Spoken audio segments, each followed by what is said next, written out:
so there were any prayer books or hymns. There wasn't an altar with candles.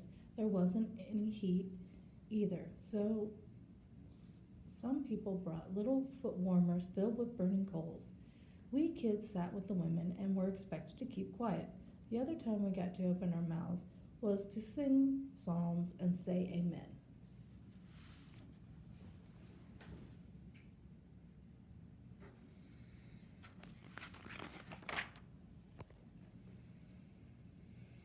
At last the harvest was all gathered in, and it was time to celebrate.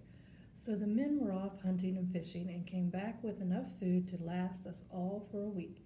The women worked just as hard and chopping and mixing, boiling and frying. They made stews, which they all called potteries, roasted meat on spits over the fire, and stuffed puddings into bellies of turkeys.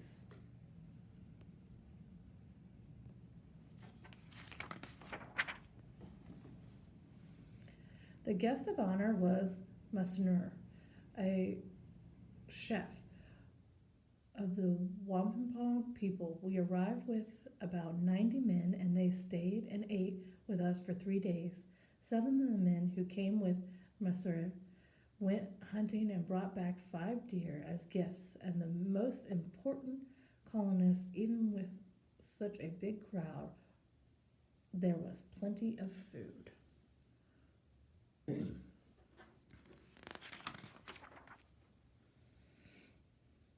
Of course, nobody had a table big enough to set 140 people, so we ate all over the place. The important men like Governor Bradford and Captain Standish and Monsieur sat at the head of the table and had the best food.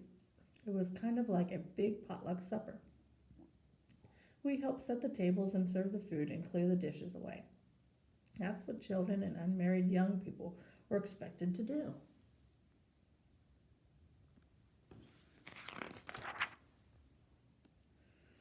Nobody ate with forks in those days. They used knives to slice off bits of meat, and they had spoons.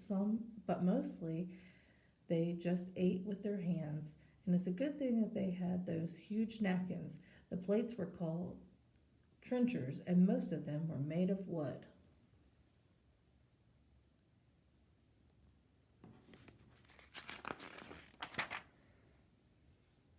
After dinner, we played games like a stool ball and pitching the bar.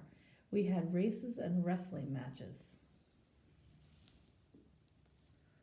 While we were busy playing games and the men exercised their arms, that doesn't mean they did push ups, it means they shot at targets and their muskets.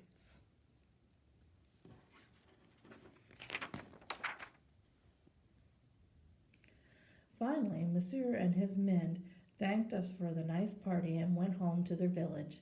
We took down the tables and washed the tablecloths, and everybody got back to life as usual. They had been through a hard first year and had another hard winter ahead.